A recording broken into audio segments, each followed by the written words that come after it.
Assalamu alaikum ji. I would like to welcome you all to the TiE Talk series. I think most of you already know about TiE. It's the Indus Entrepreneur Chapter for Lahore. And one of the initiatives for this year is women entrepreneurships, and we are very, very focused towards uplifting women entrepreneurship as one of the key areas of our focus. This is the first program that we are holding. I would like to first do the introductions, starting from my extreme left, Humayun. Humayun is the president for the TiE chapter. He's also an entrepreneur himself with an extensive background in various fields of entrepreneurship. And his recent venture is the Crest Ventures, which is a venture capital fund, where he's looking for various entrepreneurs where he can fund them and then scale them and make their businesses successful. Then we have Noor Zehra Ibrahim, who's the co-founder and CEO of Sarak Karak. It is a very interesting startup. I'm not going to go deep into introducing the startups. I'll like them to talk about their startups. And then we have Omer. She is also playing a very, very important role in uplifting women entrepreneurship. And her program is called the Women Digital League. So I'll request Humayun to do the honors of introducing himself and also talking about TiE and his personal entrepreneur initiatives. Thank you. Assalamu alaikum, everyone. I think since the title of the talk today is Women Entrepreneurship, so I'll let the ladies do most of the talking. Women entrepreneurship in Pakistan has come a long way. Just to name a few, recently 3 Pakistani women were listed as Forbes 30 under 30 list. One of them is Sidra Pervez. She's the co-founder of Baksh Energy. I think most of you must have heard about her. The other one is Shiza Shahid. She's the co-founder of the Malala Fund. And then we have Khalida Brohi. I'm not familiar with the company. It's called Sugad, I think. Yes. So these 3 Pakistani young women entrepreneurs on the social side have really put it on the limelight. Being listed in Forbes 30 under 30 is a big achievement, and I think that clearly tells us that women entrepreneurship in Pakistan has come to the place. Then I'd like to talk about some other ladies who've made the distinction in the entrepreneurship circles in Pakistan. One of them is Mariam Adil. She is surprisingly in the gaming industry, and which is dominant by mostly men, and she's made her mark and made her distinction there. Another very enterprising lady is Jahan Ara. Jahan Ara heads Pasha. Again, Pasha is Association of ICT companies in Pakistan, predominantly men, and she happens to be the president and doing a very good job. She's been recently invited to the MIT Entrepreneurship Forum, where President Obama is going to be there. So it's a huge honor for Pakistan. And then, we're sitting in Lahore, and if we don't talk about Rushani Zafar, who put micro finance on the highlight in Pakistan, and she's doing a lot of local impact. And then the ladies here, both on the panel and either aspiring or already entrepreneurs in our group. It clearly demonstrates that women in Pakistan have taken up the entrepreneurship scene and are at a level where things are moving in a direction where more and more women entrepreneurs are encouraged.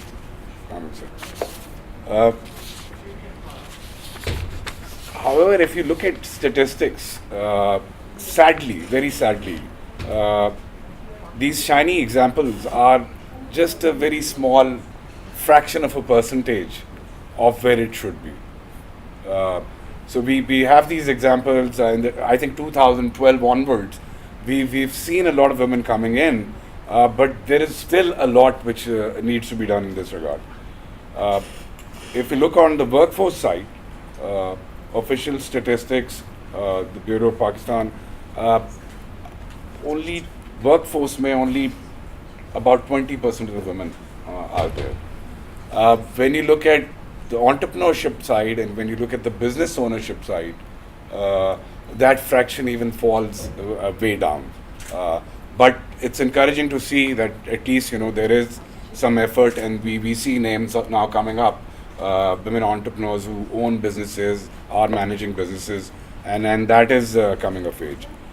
Now, for that, certain things need to be done. Some are gradually being taken care of. One is a big gender bias or discrimination in terms of rewards and incentive packages for women. I think we need to be more focused on that, encourage that more. Work safety is another element which we need to get ourselves educated on. Men, work in a different manner. Women, because of the social pressures and all that, they require a safe working environment. So that needs to be provided to them.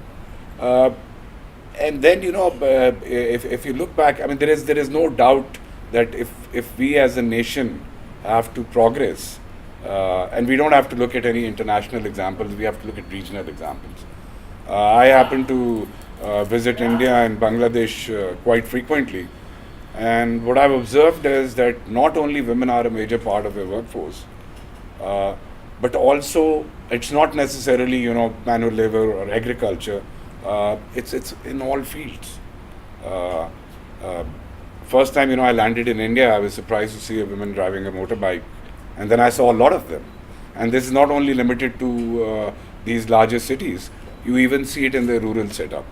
So one of the reasons, and I'm not saying all is good in Bangladesh and all is good in India, I'm sure they have their problems, but one area where they've overcome sort of the social taboos, and by the way, Bangladesh is more religious, the extremism is much more than Pakistan, but even a country like Bangladesh, they've empowered women to be a major part of the workforce, and that reflects in the advancement they've made in this regard. So I feel in Pakistan there is some work going on, much more needs to be done, and we need to encourage more and more, and we should have more occasions where we can learn from existing entrepreneurs as to how their journey has been, so we can inspire others to join this field. I think with this I'll Thank you. I endorse all the comments that Amin made, and I personally, it's my own opinion. I don't know whether everybody will agree with it or not. I think women are genetically entrepreneurs. From being managing their house, I think they get that thing embedded into their system. Well, let's talk about your startup, Sarak Karak. Very interesting name. Can you just brief us about what Sarak Karak is? Okay, so it's a very basic idea. Sarak Karak is a chai dhaba. So it's a very basic concept, very simple. It's an outdoor place in Model Town K Block.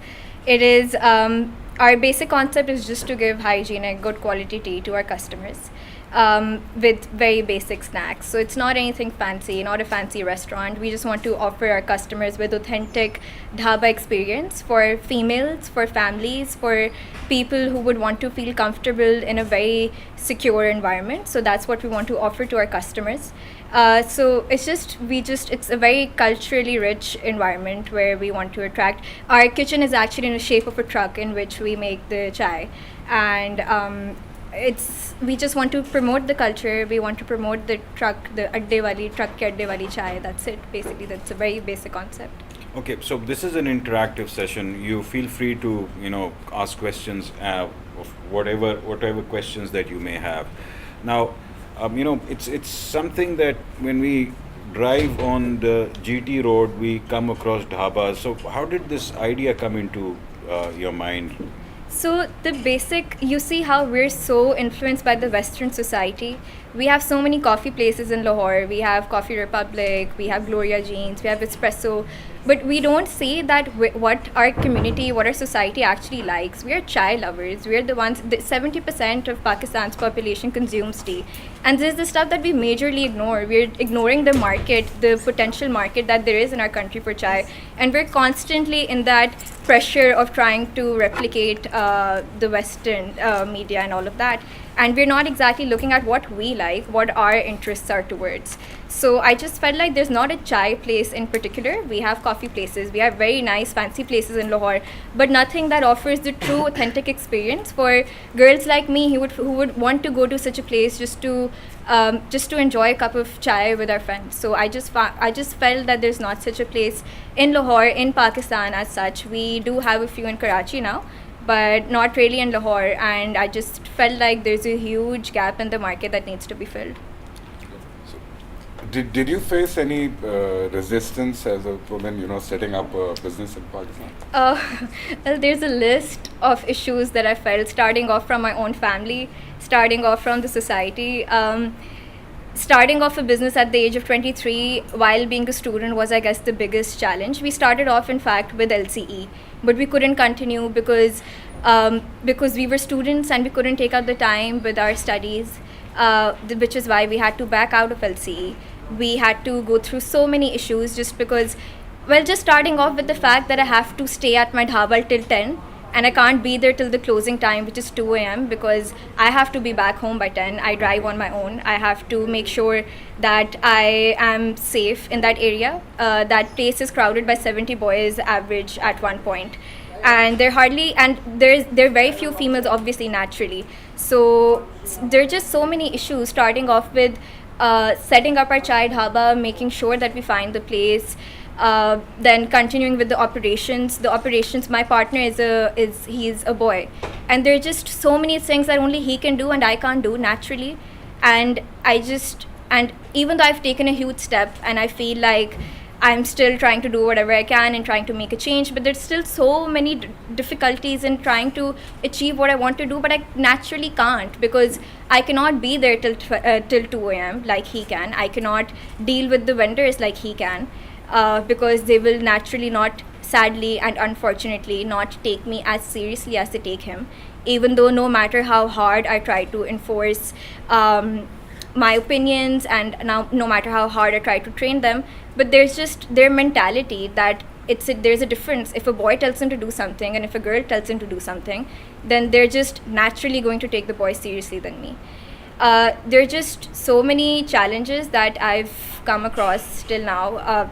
Starting off with my parents, first of all. They're supposed to be the closest people to yourself, and they're supposed to understand you completely. But they're the ones who had the most reservations with me trying to do this. Obviously, they had their concerns with the society. Ki, oh, acha, chai dhaba kholegi, law ki degree ke baad. Is this what you want to do?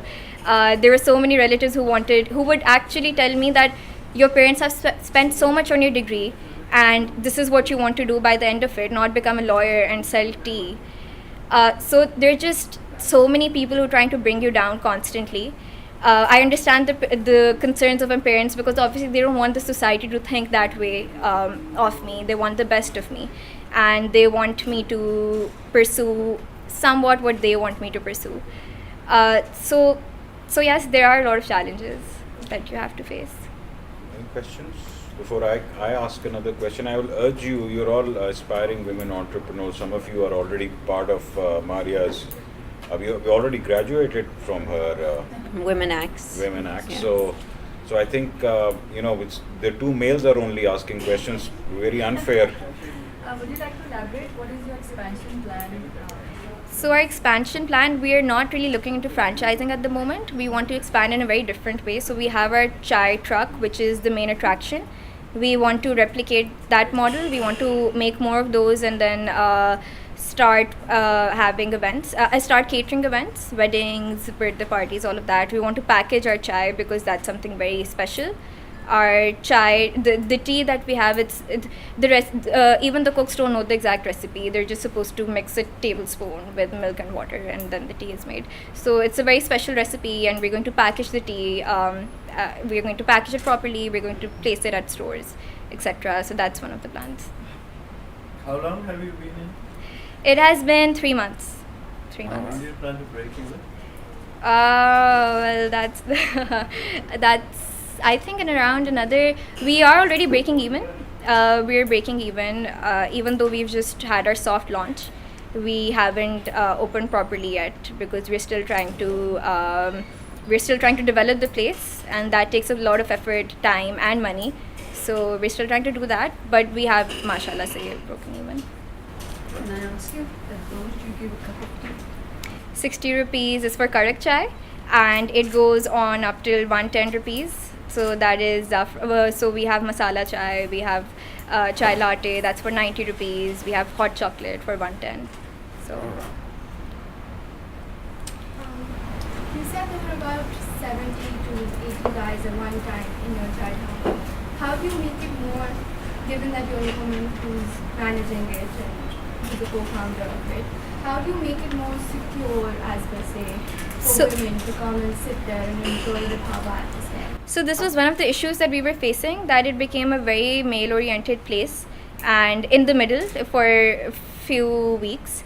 And it was a place that even I didn't feel comfortable to go to. So it just became very, very, very male-oriented. But what we've done now is that we have, even though I did not want to segregate the area because that completely kills the entire purpose of trying to make a woman feel comfortable to go, and the entire purpose of a woman being free to sit wherever she wants to, but we had to segregate the area.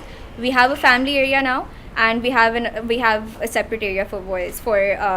So I guess that's how we've. And also we have another idea of having women nights.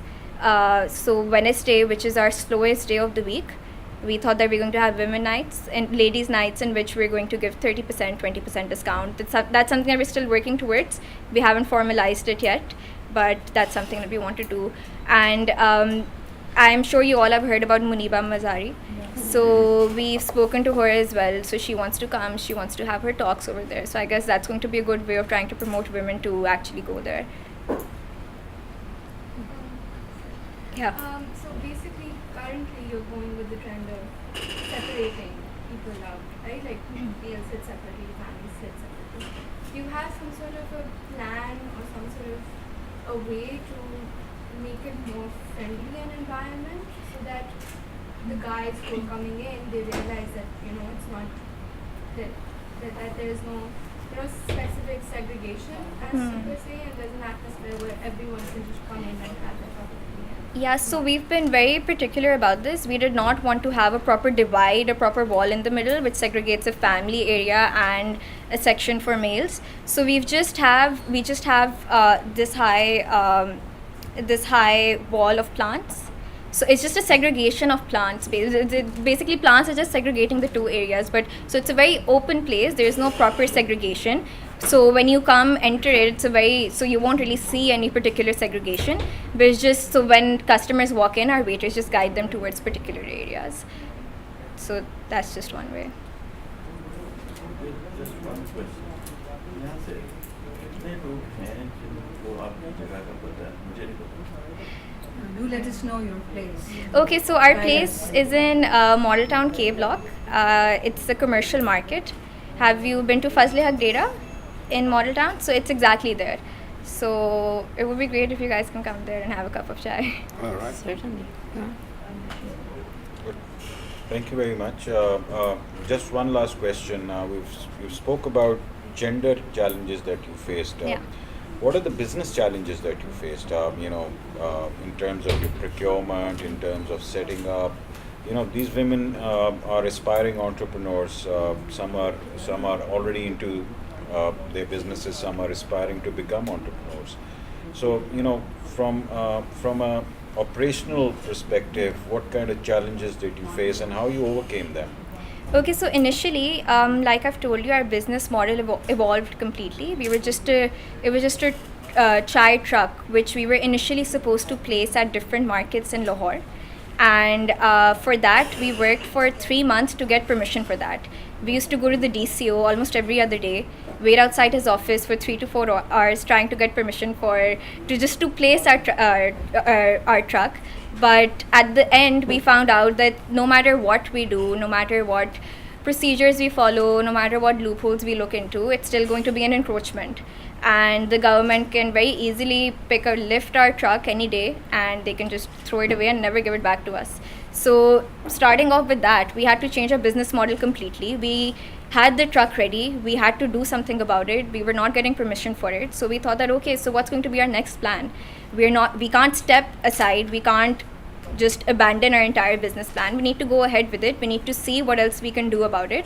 So my business partner, he said that we need to now stop going to the DCO. We need to stop, harassing him and bothering ourselves. We need to look at another plan. And that other plan was that we need to find a place where we can put that chai dhaba, where no government, where it wouldn't be illegal. So basically that's where it started off from. Those were the problems that we faced, that for the first 3 to 4 months we had absolutely no idea about where our business was going. We didn't know what to do, where to place our truck, which was the biggest asset of our company, of our business. Other than that, we now have 10 employees. Obviously managing those 10 employees while you're students, while you're not in your 30s 40s, an age that people would actually take you seriously, managing them is very hard. I got a call, I was not in Lahore, I got a call that 2 employees had a fight, and now they both want to run away. They both want to quit the job. One of them is a cashier who is the most valued person at our business, and the other one is the one who makes chai. So they both are very important to our business, and they both wanted to leave all of a sudden. So we really didn't know what to do about it. And I asked another business partner who was in town to go to speak to them, to speak to the parents actually, in fact, and help them resolve their issues. So they did that. So I guess we face business problems actually every other day. अभी जब तूफान आया तो हमारा boat टूट गया है, तो बोट टूट गया है, रोज़ आंधियाँ आ रही हैं, तो कुछ ना कुछ रोज़ टूट जाता है. So रोज़ मसले तो आते ही हैं. Thank you very much. Can I ask another question? You just mentioned about the government. Yeah. Another problem, but the government you're going to face is the income tax people coming up and all these people 1, 2, 3. Have you decided how to face them? I recently just met a tax lawyer actually, because we were concerned about this. We wanted to know how our tax is supposed to be like. Till now we're not liable to pay any tax because wo sara humne work out kar liya hai. We have so many costs already. We don't have to pay any tax till at least a year. Any threats from people coming? We just got a threat from Model Town Society, who wants us to pay money for any commercial activity that takes place in Model Town. But they haven't come back to us again, so we're still waiting for that. Then we'll see what we have to do. Okay, I'll just a word of advice for you. I think you need to revisit the tax law. Yeah. Anybody who's selling anything related to food has to register themselves with GST. Exactly. We have registered. So before they clamp you down, you better get that sorted. Yeah. With that, I would like to thank you and for the time that you've taken out. Just a small introduction. Sidra has just joined us. She's the co-founder of Beauty Hook, a very interesting startup, and we want to hear from her. But before that, Maria, you've been an instrumental player in elevation of women entrepreneurship, and you have a very well-established program for uplifting women entrepreneurship. Can you just introduce the program and talk us through what you're doing? Yeah, sure. So thank you so much for having me. So as far as the entrepreneurship program is concerned, I'm the project manager for that. It's not my own program, although I own it. It's called the Women X. It's funded by the World Bank and executed by a Dutch-American firm called Include. And the purpose is to help women who are already in business and have been generating revenue for at least 1 year in scaling up their businesses. So we started in September 2014 in Karachi, where we have trained about 260 women entrepreneurs, almost 300 actually. I may be getting the numbers slightly wrong. So it's almost 300 women entrepreneurs in Karachi only. And now we are in Lahore. So this year in February, we started our program in Lahore. We started with a cohort of 40 participants in government college. So in each city that we go to, we partner with a business institute. In Karachi, it was IBA's Lums Center for Entrepreneurs. Entrepreneurship. In Lahore, it's GCU's Management Science Department. And in Peshawar, it is with the IM Sciences Entrepreneurship Development Center. So in Peshawar also, 20 women just graduated. Okay, from the program. Here, we just, on the 28th, we had our last final presentations of the 40 women.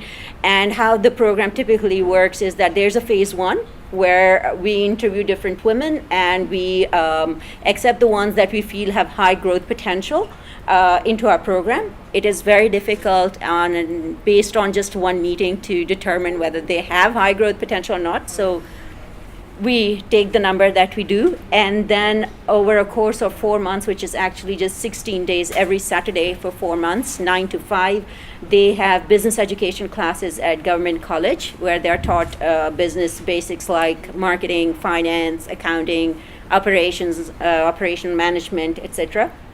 Then interspersed with that, we have something called the soft skills sessions, for which we partner with the School of Leadership.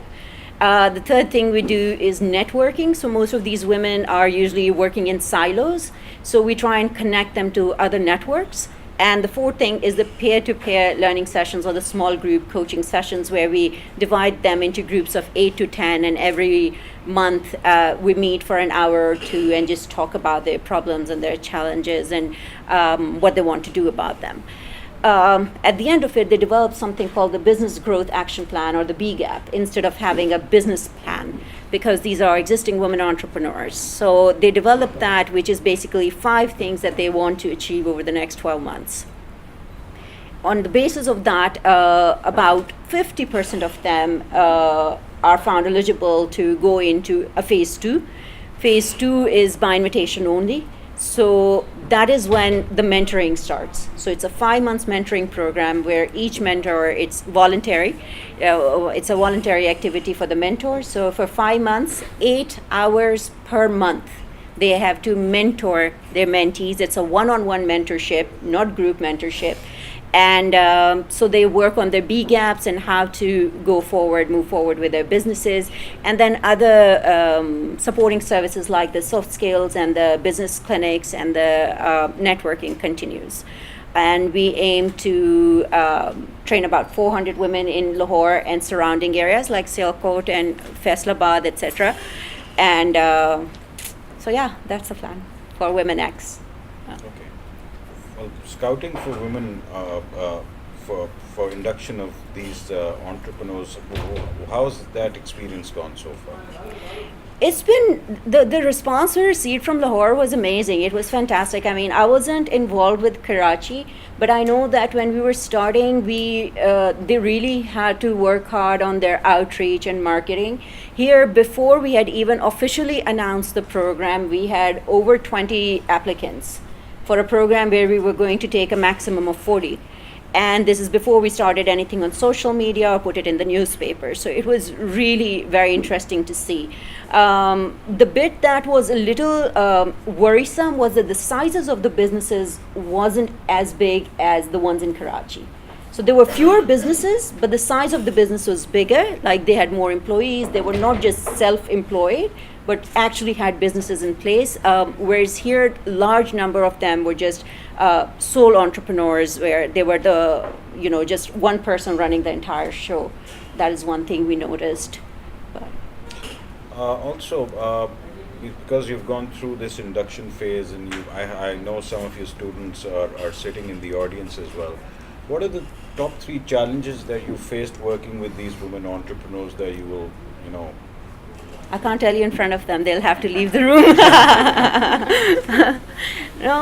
So challenges in the beginning, convincing them that they need to start taking themselves seriously. Every time they said we would call them an entrepreneur, they would giggle, look at each other. Entrepreneur who, right? Self-belief. That self-belief, and that, like a guy I've seen, a guy starts thinking of a business and he starts calling himself a CEO. So many kids I've met and worked with, so he's a CEO right away. For a woman, she has to really think about it. So what am I doing? No, I'm just running a kitchen from home. No, I'm just making designs from home.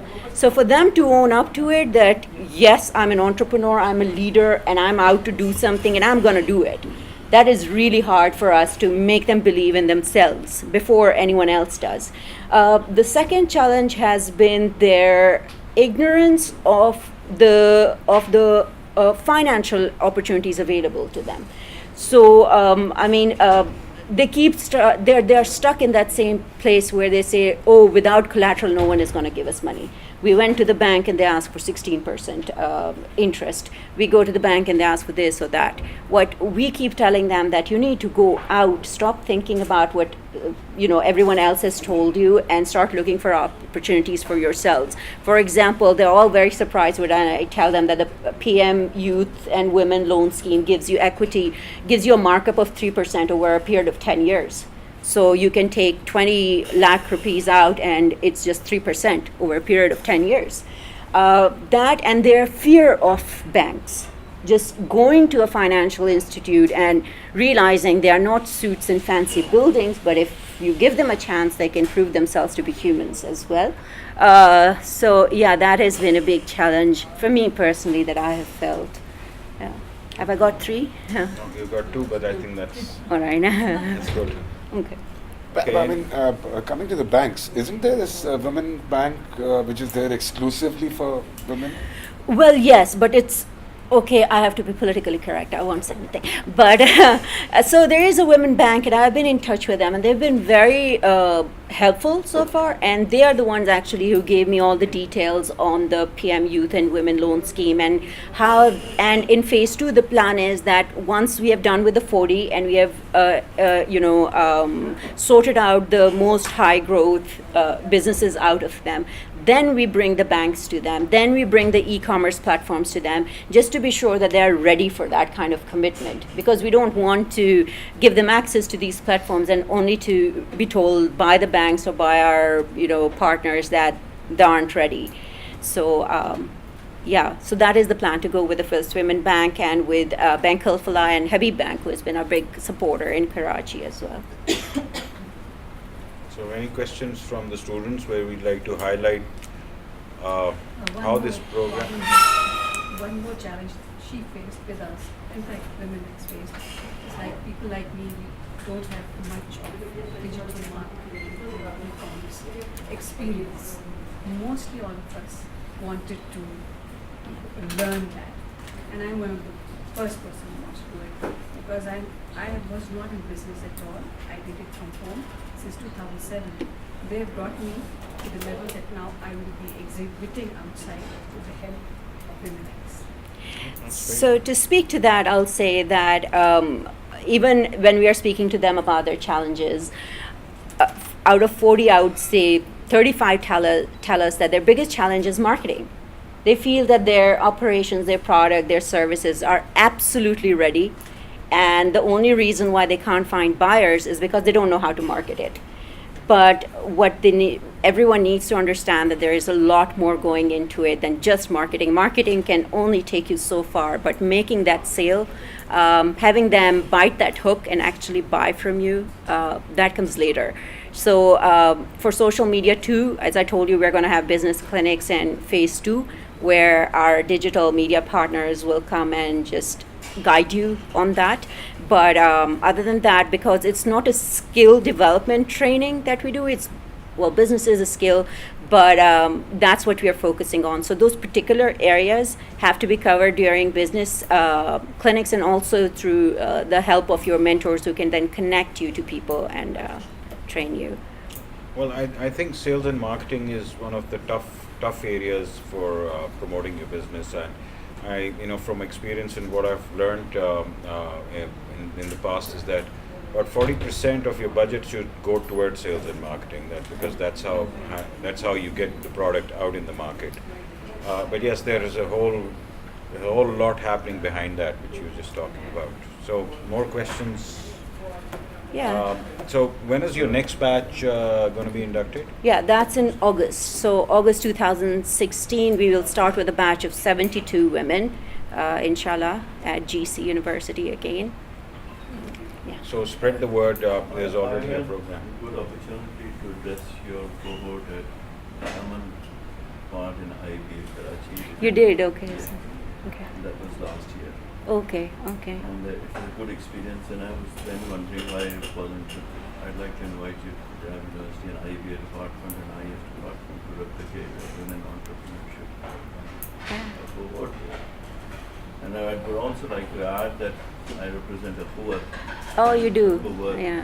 gives loans at 0% without Yes. any collateral for women Correct. entrepreneurs as well. Yes. Interested in that. We have been talking to Sir Amjad and Sir Salim Ranja, Yes.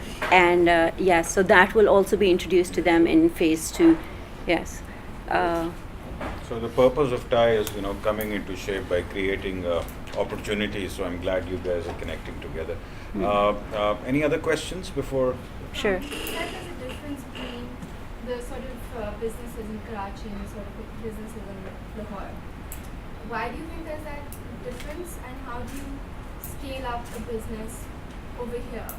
Like you said, there are more sole owners over here right now in Lahore. Why do you think that is so? And if you want to scale it up in the context of Lahore, how do you do it? Well, in Karachi, since I told you I wasn't really with the program at that time, but I can tell you that Karachi is a much bigger city compared to Lahore, and it has a more developed ecosystem for entrepreneurship, even amongst women. So a lot of them are a part of the workforce, and it's not something new for them. Here in Lahore, the society is still conservative. If you go out of DHA and Gulbarg, you'll see that there's a difference between the people, and so perhaps that's one of the reasons. And it's not like Karachi didn't have the sole entrepreneurs, they did, but some of those businesses were on the high end. They already had like 200 employees or something when they started with us, or they had like an office space. That wasn't the majority, but they were like a good, like 30% of them did, while here we didn't see that. So these businesses were running at a smaller scale, perhaps because, I don't know, one, the lack of guidance. I will let the women speak for themselves if they like on why that was so. It's a lack of, mentors. And as I was famously quoted as saying, there's a cement ceiling out there, which I should have said concrete ceiling. So there's a cement ceiling. Like you see here in Lahore, you see very few women who are at that level in their careers where others can look up to them and say, okay, I want to be her. The most you see are at the management level. So you aspire to be that. You want to be at the management level. So if you are in a school, you want to be the headmistress or the principal. You don't think about becoming the owner. If you are working at at a company, at an organization, you want to get to be the manager and not necessarily the owner of that company, because there aren't enough examples.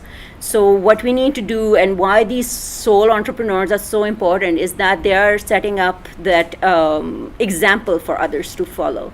And for them to go out and meet people in their networks and hand out their cards and say, I'm the CEO of this company, it I think inspires others as well. So gradually, slowly, but surely we'll get there as well. Just to add to that, I think one, I failed to mention 3 other top entrepreneurs from Lahore who made it very big, and that kind of sets an example of breaking that glass ceiling. So I'm sure all of you are familiar with Beacon House school system. Sure.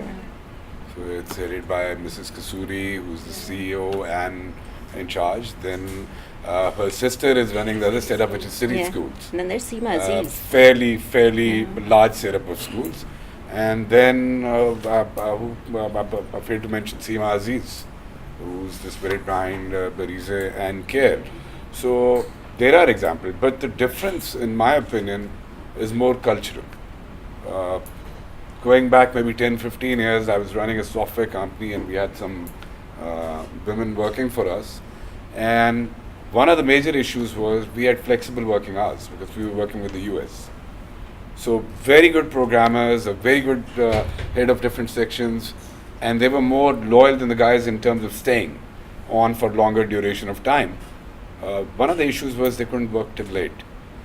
So then we came up with an idea of having a waiting room where their brother or father could sit if they had to work late.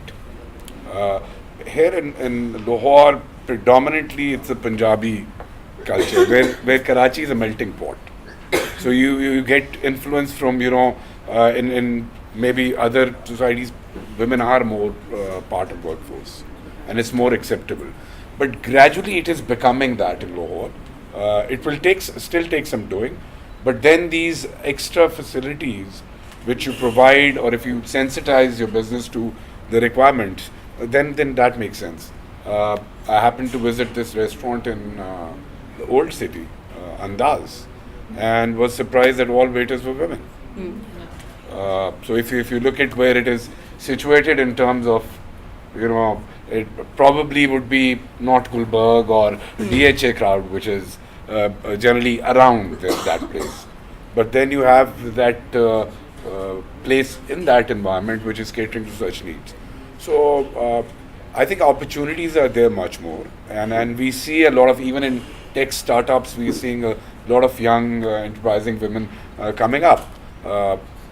Very recently we attended a startup cup, and partly due to two reasons, partly many women entrepreneurs had come in, and partly there was a requirement that they'd give preference to companies which had women entrepreneurs in them. So I mean, there is encouragement from all sides, and everyone understands that they have to become. But then it's a challenge. I'm sure when Mrs. Kasuri or her sister started this Beacon House, and this is way back, I mean, women were not even as empowered as they are today in Lahore. But it takes some passion, the drive, the will to take on all these challenges. And this is reflected in the ladies we see who are sitting here. I mean, they've broken the mold, they've started a startup and have gone out. So this is, as more and more of this happens, more women entrepreneurs will come up. Yeah. I want to add something to it. Sure. I have worked for TiE for a couple of years. It's a world leader in app monetization, and I was their second employee all over the world when it started. And I used to live in Pakistan. I used to work from here. They offered me to move to US, and when they were closing their operations in Lahore in Pakistan, they asked me to move to India, and obviously I didn't, not because I had any pressure from my family, but I wasn't interested in leaving Pakistan. And then we started, into mobile gaming application, and my company was the first one in Lahore to actually get started with that idea. And a lot of our games were, top grossing. At that time, initially when I was working for TiE, I used to be the only female, and there were a lot of times when we had late sittings. Obviously, we were working with USD, and there was one time, the first time they had a nighter, I actually refused to stay there. But next day I actually felt bad, and what I did was I started working from home and providing support to the team, and I was up all night working with the guys, and I was, I was actually promoted to the level of director in my company, and I was managing my entire division. It had around 80, 90 employees. And then later, a lot of females were added into my team, and initially they used to put the same problem that they have to leave at sharp 6. And one way that I overcame this issue was to I used to hand over the devices to them so that they could take it to their home and do the testing, or and also the code base and the laptop so that they can code from home. And I told my CEO who was in US that you should only be concerned with the security and with the fact that the work gets done. You should not be bothered whether they are working from office or from home. And we were very successful. Yeah. So there are ways of going around those challenges. Thank you. I've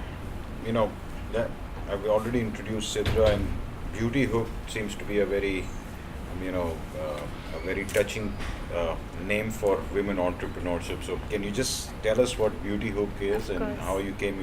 how this idea came into existence? Of course. So first of all, thank you for having me here. Basically, my idea started from Startup Weekend, the Google Startup Weekend that is held every year here at Lums. So we pitched among different ideas, and we won the Startup Weekend. There was a team that I joined, and as a winning prize, me and my team were incubated here at LCE. So I'm back at home right now. So this is the place where we actually began. We had nothing, no technology, nothing at all. So we take initiative from here, and we built a platform that can cater women in their all aspects. Every beauty need can be catered through our platform. We started from a beauty booking platform, and this was in 2015. We did our soft launch in July, and we received a tremendous amount of response from the industry, from the society, and also the vision that we were carrying is to provide anything related to beauty, a beauty mall for women. So right now, if the booking platform is ready, it's running, it's up. You can find all the top salons of Lahore on our platform. You can find their price list, service menu. You can book them online. The slots are open. Mostly professional women are using that. The issue that people like us that face is like we get free after the working hours, and there is no slot available at the salon, because we have to look good as well. We cannot only spend a day working now. So this helped them a lot. They can get their pre-bookings done. Pre-appointments can be scheduled. Plus, we are providing with the beauty tips and health tips. The goal and the vision behind this was that anything related to beauty that you need, whether it's a beauty product, beauty tips, health related, lifestyle related issues, you can come to our platform, and we can provide you with every answer that is possible, and that is in our power. Recently, to give this a shape after the beauty platform is up and running, we collaborated with a celebrity. She's image consultant, basically Maheen Rizvi. She just joined us on board, and she's providing her health and lifestyle assistant via Skype sessions, because she's US based. So she is providing her sessions from there. We recently started this, and this will be our first campaign that we will be running with her. So basically, it's a long word, basically beauty hook. So anything related to beauty, we want to hook it up. And also what we promote, and we actually believe in it, is a company which is run by women for women. Me and my partner, we both basically both female-led company. And 1 year down the road, we have achieved a tremendous amount of success, mashallah. Also, we have closed our seed funding, and we are moving towards we are going global as well. And that I cannot actually reveal the information for that, but yeah, we are before spreading it nationally, we are going global. Right. Very good. So from an idea to from a business idea coming into a reality is a very satisfying experience. Yeah, of course. Okay, so how did LCE help you during your incubation with them? LCE was basically a tremendous amount of help. They provide us with all the mentorship. Of course, the office space and all the facilities are always free, always open. It's 24/7.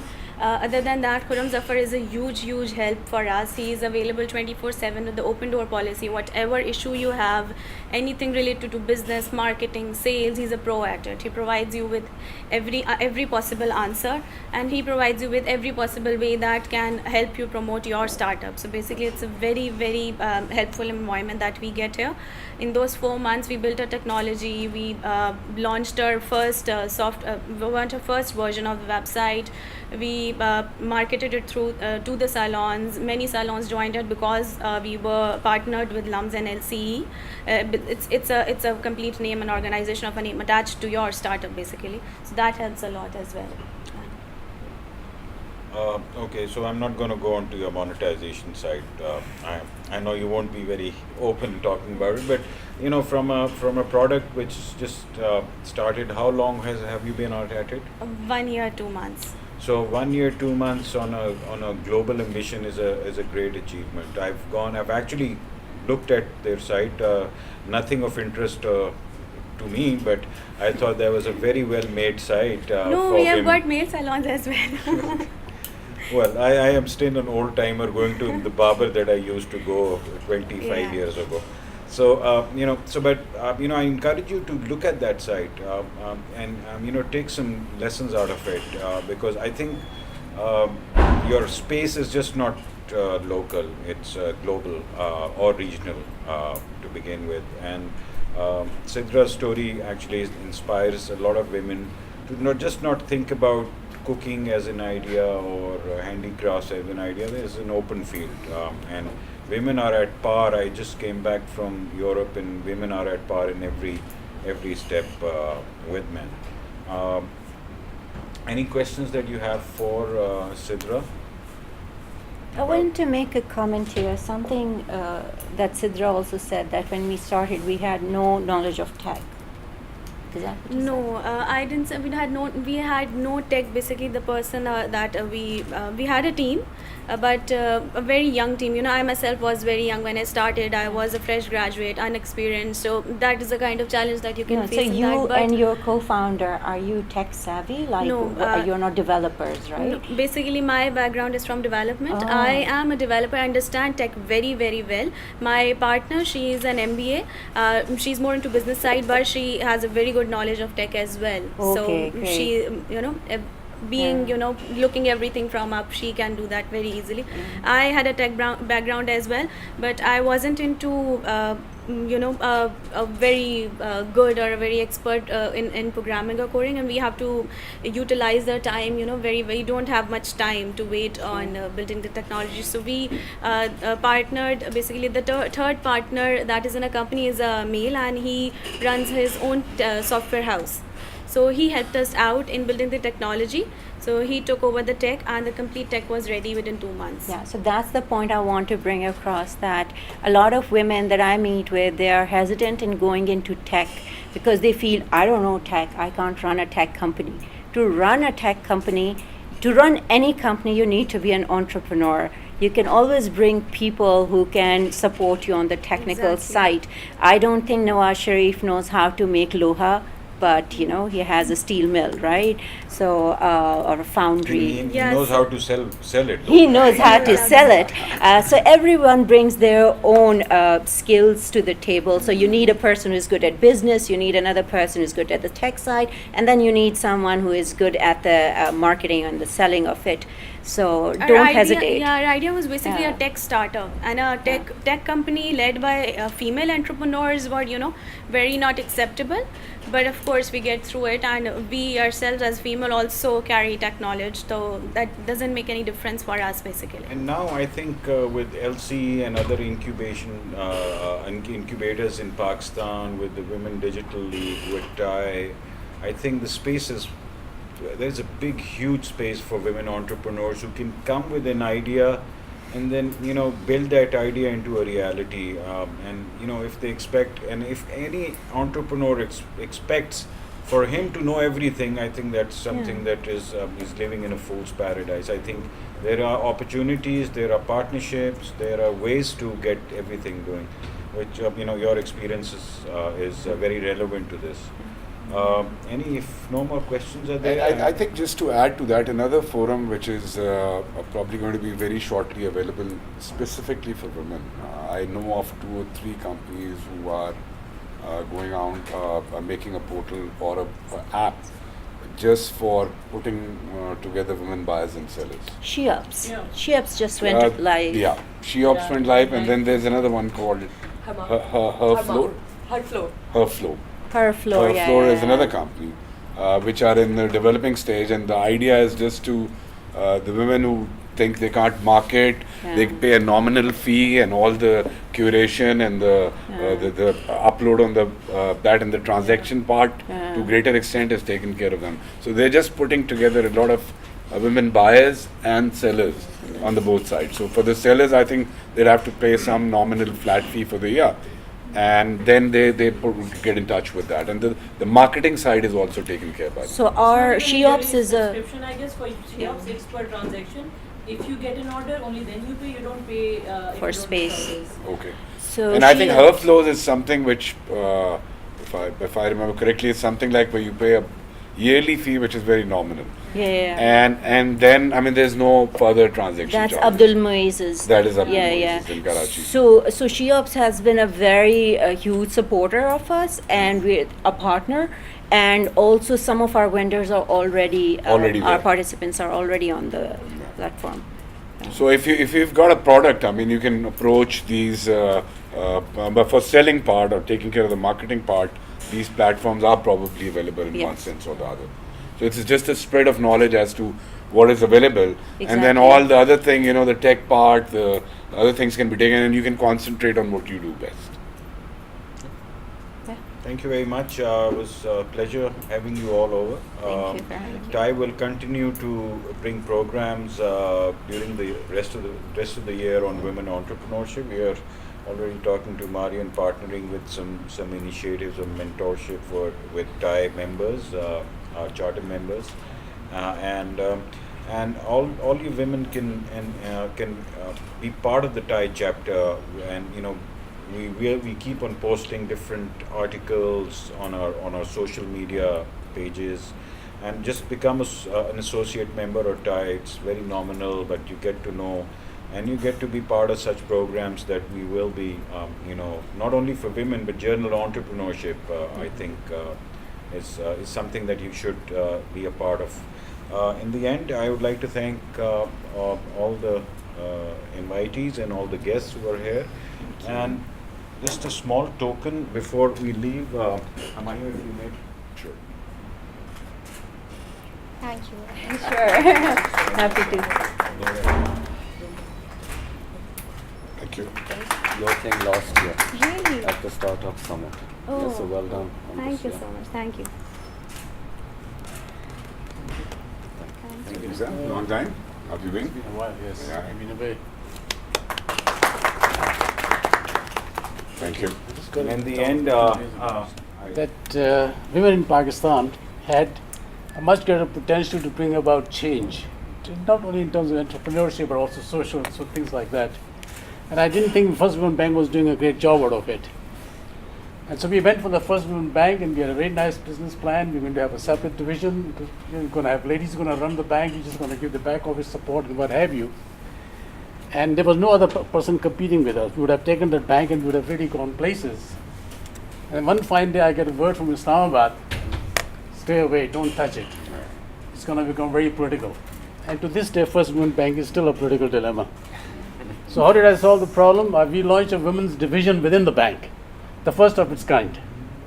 It didn't take off because we didn't have this space, we didn't have this culture, we didn't have this environment. I think things have changed a lot. I wish I was still in a bank and we could still run a division. But I think between Mazhar, Hamayu and everybody else in TiE are doing a great job. And we are here to assist. I'm glad to see all these faces, and well done. Thank you. Thank you. just 2 more names that I missed out. Asma and Osama, thank you very much for your support. We look forward to hosting more events in collaborating with you. Thanks a lot once again. We never connect because we keep chatting each other. We have our own board startups here. Absolutely. And rather than sitting on this side of the table, it's really a proud feeling for us on behalf of Quran Software and the staff that we have. We're a pretty small, little, concise and precise team. On behalf of all of us, we welcome you again for any other event that you would like to take on board. Thank you. And TiE is also Lums Chapter, so I mean, Absolutely. it's always... We're part of one family. Exactly. Thank you very much. Can we have Yeah, please.